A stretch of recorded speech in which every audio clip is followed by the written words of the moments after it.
Bung Rocky, kami ini sudah menghimpun ada 30 pertanyaan ini. Oke, ini udah kayak debat konstituan, 30 orang bertanya satu kali dan Bung Karno pusing menjawabnya tuh. Asal jangan Bung Rocky torpedo dengan dekret saya, Bung. Iya, itu saya bisa keluarin dekret 7 Mei, yaitu pelarangan mudik. Itu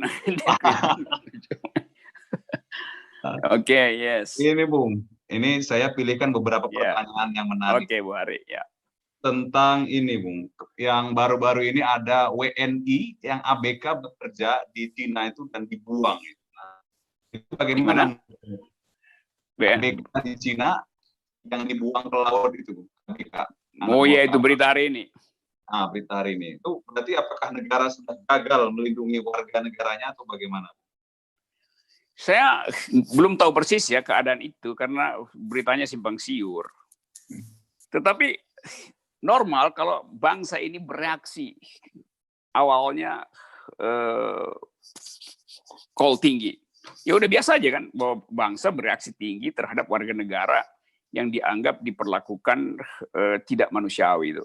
Kan itu reaksinya kan karena dianggap dilarung ke laut itu artinya ada problem dengan kemanusiaan. Yang kedua itu kapal Cina itu. Jadi berkumpullah seluruh semacam apa istilahnya yang tepat ya, kecurigaan atau endapan sinisme, endapan sentimen yang berlangsung selama ini.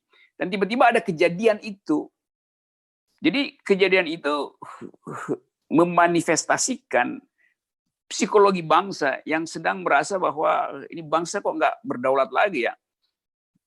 Bahkan warga negara diperlakukan semacam itu. Jadi kata bahkan tiba-tiba timbul karena ada soal-soal di belakang. Soal TKA Cina yang masuk segala macam, soal inkonsistensi pemerintah terhadap pengaturan masuk keluarnya tenaga kerja asing di dalam kondisi pandemi.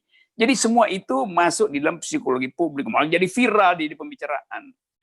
Tapi mungkin kalau kita baca dokumen hukum internasional, mungkin ada prosedur yang dilakukan memang untuk jenazah yang infeksius, yang punya problem dengan infeksi itu diatur dalam hukum internasional, hukum pelayaran internasional. Bagaimana menangani jenazah di kapal yang untuk berlabuh masih butuh waktu. Saya nggak tahu apakah pemerintah sudah sampai di situ atau debat itu sudah sampai di situ.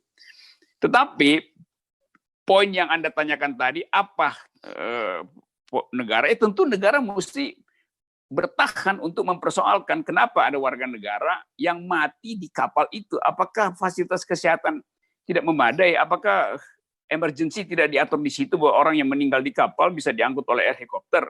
Jadi segala macam itu adalah soal teknis diplomasi sebetulnya. Tapi yang terjadi hari ini soal-soal pengetahuan tentang hukum pelayaran internasional, soal-soal mengenai diplomasi itu kemudian surut ke belakang karena soal ini menjadi causa celebre, menjadi kasus yang kemudian diselebritaskan, causa celebre.